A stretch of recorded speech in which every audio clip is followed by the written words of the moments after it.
Balcony में सब्जी उगाने वाला मोहल्ला।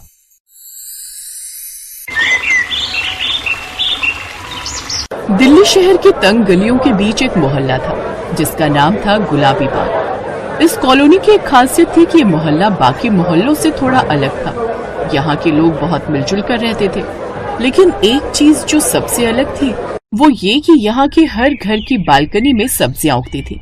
किसी की बालकनी में टमाटर, किसी में लौकी, किसी में मिर्च, तो कहीं धनिया और पालक। मोहल्ले में जो भी नया आता वो ये देखकर हैरान रह जाता। वाह भाई, इस मोहल्ले के लोगों ने तो कमाल कर दिया। यहाँ के लोगों ने तो बालकनी में सब्जियां उगा डाली। इसी तरह जो भी उन गली से गुजरता तो तारीफ किए बिना खुद को रोक नहीं पाता था। उस मोहल्ले में एक रोज सौरभ से शादी कर एक लड़की आई जिसका नाम था जानवी। सौरभ का घर भी उसी मोहल्ले में था। जब जानवी पहली बार ससुराल आई तो उसने चारों तरफ देखा, जहाँ हर बालकनी में गमले ही गमले थे। कमाल है, ये गुलाबी बाग तो सचमुच का बाग ही है। इतनी सब्जियां तो आजादपुर मंडी में नहीं होंगी जितनी यहाँ है। लेकिन आखिर ये राज क्या है? यहाँ के लोग बालकनी में सब्जियां क्यों उगाते हैं? इसी सवाल के साथ जानवी ने गृह प्रवेश किया। जब वो अपनी ससुराल के फर्स्ट फ्लोर पर गई, जहाँ उसका कमरा था, उसने देखा उसकी बालकनी में भी कुछ सब्जियां लगी हुई थी। जानवी हैरान होकर अंदर कमरे में गई। सौरभ, ये सब लोग अपनी बालकनी में सब्जी क्यों उगा रहे हैं? बस यही समझ लो कि यही हमारे मोहल्ले की पहचान है। पहचान? अरे बाबा, धीरे धीरे सब समझ आ जाएगा। फिर 2 दिन बाद जानवी जब अपनी सास के साथ खड़ी थी, तभी पड़ोसन रीना बालकनी से आवाज लगाती है, कमला जी, आज मेरी लौकी बहुत बड़ी हो गई है, आधी आपको दे दूं, कोफ्ते बना लेना। इसी बहाने नई बहू भी हमारे यहाँ की सब्जियों का स्वाद चख लेगी। छी, चखने के लिए दी भी तो लौकी, वहाँ गोभी भी तो लगी है। देने की नियत हो तो वो भी दे सकती है। ये सुनकर कमला हंस पड़ी। शुक्र मना उसने करेले नहीं दिए। अरे कमला बहन किस सोच में पड़ गई? कुछ नहीं, ला लौकी दे दे इधर। और मेरी बालकनी में ये धनिया लगा है, तुम इसकी चटनी बना लेना। अरे वाह, इसकी चटनी तो बिल्लू के पापा को बड़ी पसंद है। इस तरह और भी लोग एक दूसरे को सब्जियां दे रहे थे। जानवी ये सब देखकर और भी हैरान हो गई। फिर शाम को उसने अपनी ननद से पूछा, एक बात तो बताइए ननद जी, इस मोहल्ले में सब लोग बालकनी में सब्जी क्यों उगाते हैं? इसके पीछे एक कहानी है भाभी। कैसी कहानी? कभी इस मोहल्ले में बहुत बड़ा संकट आया था। कैसा संकट? कुछ साल पहले अचानक जब शहर में महामारी फैल गई थी, तब गांव से शहर सब्जियों की बहुत कमी हो गई थी। बाजार में सब सब्जियां इतनी महंगी हो गई थी कि गरीब लोगों के लिए खरीदनी मुश्किल हो गया था। मोहल्ले के लोग परेशान थे। तभी एक दिन पड़ोस में रहने वाली शांति चाची ने कहा, आखिर कब तक हम लोग गांव से आ रही सब्जियों की राह देखेंगे? एक तो इस महामारी के चलते वो शहर पहुंच भी नहीं पा रही, और जो पहुंच रही है उसके दाम आसमान छू रहे हैं। इसीलिए मेरा मानना तो ये है कि हमें अब खुद ही सब्जियां उगा लेनी चाहिए। ये सब इतना आसान नहीं है चाची। और यहाँ खेत का है, ये शहर है, गाँव नहीं। यहाँ कहाँ खेती करेंगे हम इस छोटी सी गली में? गली में क्यों करेंगे? खेत नहीं तो क्या हुआ, बालकनी तो है। हम सब क्यों ना अपनी अपनी बालकनी में ही सब्जी उगाएं? सब अलग अलग तरह की सब्जी उगाएंगे, जिसका जो मन हो वो खा ले। ऐसे कम से कम हमें किसी पर निर्भर तो नहीं रहना पड़ेगा। ये शायद ठीक कह रही हैं। कल को क्या पता फिर ऐसी कोई महामारी आ जाए तो हम तो शहर के लोग सब्जी के इंतजार में ही मर जाएंगे। अब आज से ही हम सब अपनी अपनी बालकनी में सब्जी उगाना शुरू कर देंगे। अब धीरे धीरे सबने अपनी बालकनी में गमले रखे और कुछ ही महीनों में पूरे मोहल्ले में सब्जियां उगने लगी। बस उसी दिन से सबने सब्जी उगाना शुरू कर दिया। जानवी को ये सब सुनकर बहुत अच्छा लगा। उसने भी सोचा, अरे वाह, अब तो मैं भी अपनी बालकनी में कुछ नया लगाऊंगी। फिर अगले दिन जानवी बाजार से कई तरह के बीज ले आई। ये सब क्या है जानवी, इतने सारे बीज? हाँ, मैं इस बालकनी को सबसे खूबसूरत बनाऊंगी। तुम्हें पता है सौरभ, मुझे गाँव में अपने बाबा के खेतों में खेती करना कितना पसंद था। जब मेरी शादी तुमसे हुई, यानी कि शहर में हुई, तो मैं यही सोचा करती थी कि अब मैं कहाँ सब्जियां उगा पाऊंगी। लेकिन मुझे तो ऐसा लगता है जैसे ऊपर वाले ने मेरी सुन ली। फिर जानवी ने टमाटर, पालक, मेथी, बैंगन और मिर्च के पौधे लगाए और कुछ ही दिनों में उनकी बालकनी में सुंदर सुंदर सब्जियां चमकने लगी। अब आस पड़ोस की औरतें उसकी तारीफ करने लगी। कमला, तेरी बहू तो बड़ी समझदार है और कितनी मेहनती भी है। इसने तो तुम्हारी बालकनी को और भी हरा भरा कर दिया। इतनी सब्जियां तो किसी की बालकनी में नहीं लगी जितनी तुम्हारे में लगी हैं। हाँ, तो पता है कितना छांट छांट कर लाई हूँ मैं इस बहू को। सभी जानवी की तारीफ करने लगी। लेकिन उसी मोहल्ले में एक औरत थी, लता। उसे जानवी की मेहनत बिल्कुल पसंद नहीं आई। वो मन ही मन सोचने लगी, अगर इस जानवी की सब्जियां सबसे अच्छी हो गई तो लोग मेरी तारीफ करना बंद कर देंगे। पहले मैं यहाँ सबसे अच्छी सब्जियां उगाने में माहिर थी, लेकिन अब ये आ गई, ऐसे तो सब लोग उसी की तारीफ करेंगे। नहीं नहीं नहीं, मुझे कुछ ना कुछ तो करना ही होगा। उस रात लता को नींद नहीं आई और वो आधी रात को चुपके से नमक लेकर जानवी की बालकनी में आई। उसने कई गमलों में पानी की जगह नमक डाल दिया। अब मैं देखती हूँ कैसे इसकी सब्जियां अच्छी उगती हैं। इसके बाद लता बालकनी से तापकर अपने घर चली गई। अगली सुबह जानवी ने देखा तो उसके कई पौधे मुरझा गए थे, जिसे देख जानवी की आंखों में आंसू आ गए। हे राम, आज तक पहले कभी ऐसा नहीं हुआ, लेकिन अब ये ऐसा क्यों हुआ? माँ जी, मेरे पौधे मर क्यों रहे हैं? ये बात तो कमला को भी समझ नहीं आई। तभी कमला ने वो मिट्टी देखी। अरे, इसमें तो नमक मिला हुआ है, ये किसने किया होगा?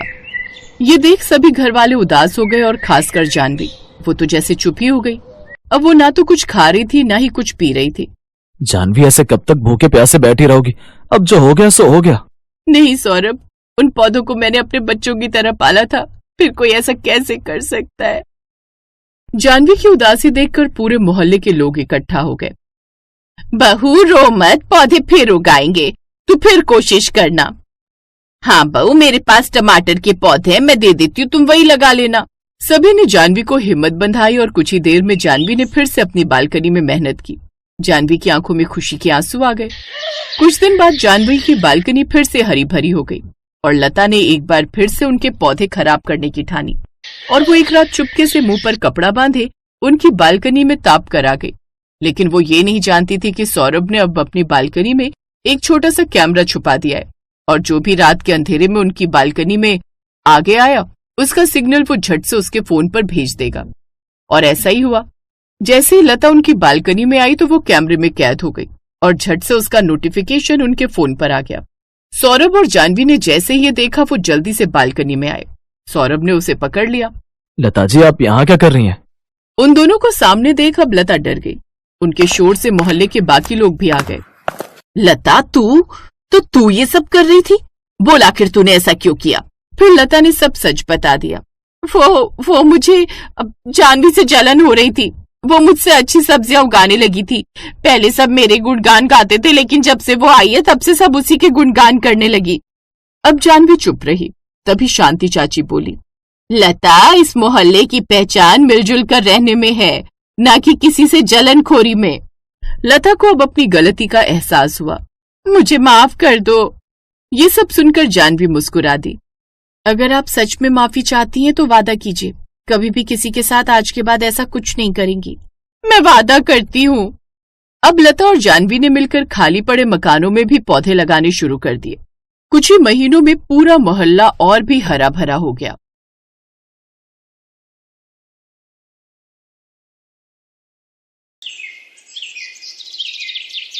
मैंने सपने में भी नहीं सोचा था कि जमीन के नीचे खेती करने से हमें इतना फायदा होगा।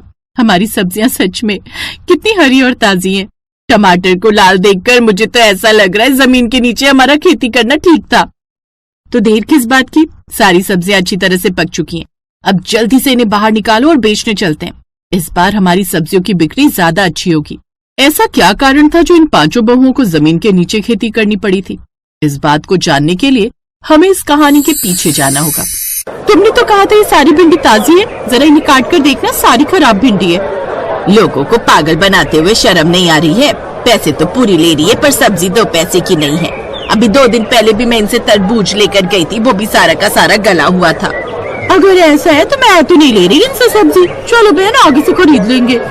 इन पांचों बहुओं के ठेले पर जितने भी ग्राहक सब्जी लेने आए थे वो सब्जियों को खराब बताकर और तरबूज का रंग फीका देखकर वो बिना सब्जियां लिए ही वापस चले जाते हैं। एक तो इतनी मुश्किल से हमने अपने आंगन में ये सब्जियां बोई थी, मगर ये भी नहीं बिकी।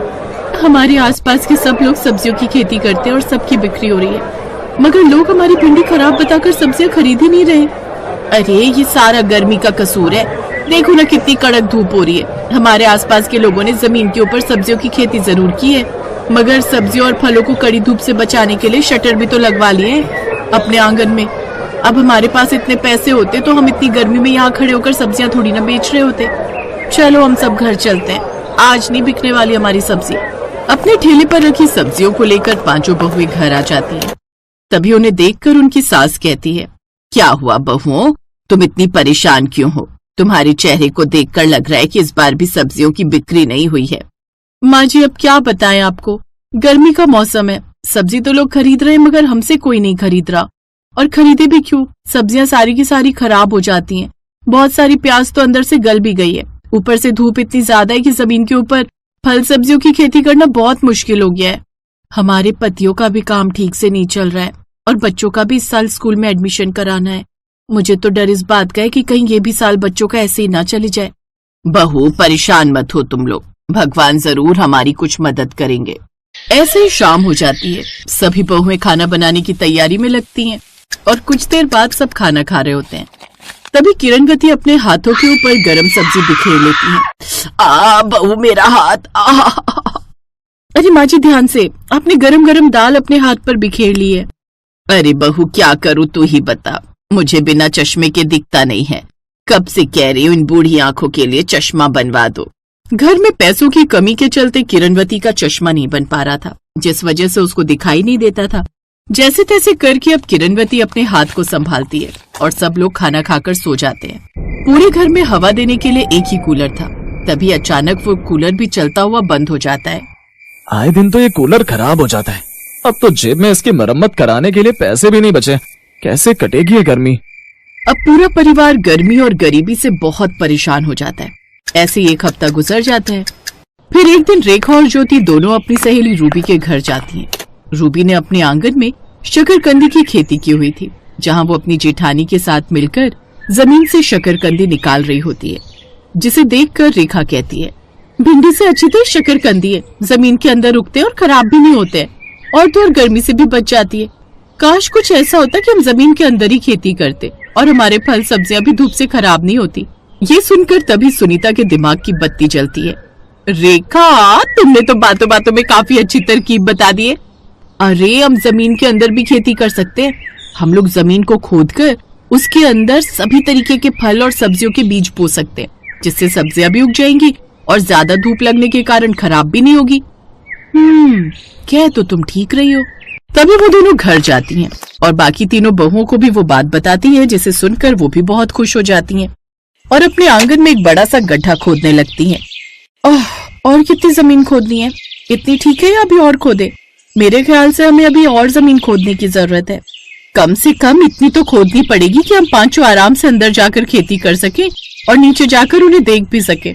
8 से 10 दिन की लगातार मेहनत के बाद सभी बहुएं मिलकर जमीन के अंदर खोद खोद कर फलों और सब्जियों की खेती के लिए काफी अच्छी जगह बना लेती हैं और वो अब तरबूज, खरबूजे, आलू, प्याज, टमाटर आदि सब के बीज जमीन के अंदर बोकर उनमें पानी डालने लगती हैं। हमने हर तरीके के बीज बो दिए और कुछ हफ्तों में उन बीजों के अंदर से छोटे छोटे पौधे फूटने लगते हैं, जिसे देखकर पांचों बहुएं बहुत खुश होती हैं। अरे इनमें देखो, छोटे छोटे पौधे भी निकलने लग गए हैं। पौधे तो ठीक है, वहाँ देखो जरा कितना सुंदर लाल और मोटे मोटे सेब लग रहे हैं। मुझे नहीं लगा था कि हम जमीन के अंदर खेती कर भी पाएंगे। अब देखना, ये छोटे छोटे सेब, फल, सब्जियां बड़े बड़े आकार में बदल जाएंगी। अब सभी बहुएं खेती करते हुए समय समय पर पानी देने लगी और कुछ ही दिनों में छोटे छोटे तरबूज, टमाटर, केले बड़े बड़े रूप में बदल जाते हैं। सब्जियों को अच्छे से पकने के बाद जब वो बहुएं तरबूज को काटती हैं तो वो अंदर से बहुत लाल और मीठे होते हैं और अब अपनी जमीन के अंदर की खेती से सब्जियों और तरबूजों को निकालकर उन्हें ठेले पर रखकर बेचने के लिए जाती हैं। ये तरबूज तो कुछ ज्यादा ही मीठा लग रहा है। ऐसा लग रहा है तुमने इनकी खेती करते समय पानी नहीं चाशनी डाली है। बहन जी, मुझे 3 किलो तरबूज और 5 किलो आलू, 3 किलो प्याज दे दो। हाँ जी, क्यों नहीं, जितनी सब्जी लेनी है ले लीजिए। हमारे तो दाम भी ज्यादा नहीं है और लोगों से बहुत कम है। अच्छी ताजा और हरी सब्जियों को देखकर अब सब लोग उनसे सब्जियां खरीदने लगते हैं और एक हफ्ते के अंदर वो खूब सारे पैसे कमा लेती हैं और फिर अपनी सास के लिए चश्मा बनवाती हैं और घर के लिए नया कूलर भी ले आती हैं। इस चश्मे को तो लगाकर बहू मुझे अब सब कुछ साफ साफ नजर आ रहा है। तुम सभी ने तो कमाल कर दिया। मुझे लगा नहीं था कि तुम जमीन के अंदर इतने अच्छे से खेती कर पाओगी। मैं तो कहता हूँ तुम लोग सब्जियों को बेचने के साथ साथ फल तो बेचती हो, उसकी चाट बनाकर भी बेचने लगो। जी अगर तुम ऐसा कहते हो तो हम कल से ऐसा ही करेंगे। जहाँ 2 बहुएं सब्जियां बेचती थी तो एक बहू फल बेचती थी और 2 बहुएं फलों की चाट बनाकर बेचती थी। जिससे अब उनकी काफी ज्यादा बिक्री होने लगती है और धीरे धीरे घर के हालात भी सुधरते जाते हैं और अब वो सब ससुराल वाले जमीन के नीचे खेती करके पांचों बहुएं अपने परिवार के साथ खुशी खुशी रहने लगती हैं। Best buddies. Hello friends, Thanks for watching this video. अगर आपको ये वीडियो पसंद आया है तो प्लीज लाइक, सब्सक्राइब, कमेंट्स करें इस वीडियो पर और हाँ, शेयर करना भी ना भूलें। और भी मजेदार वीडियो देखने के लिए नीचे दिए गए बेल आइकॉन को दबाएं। देखते रहिए बेस्ट बडीज।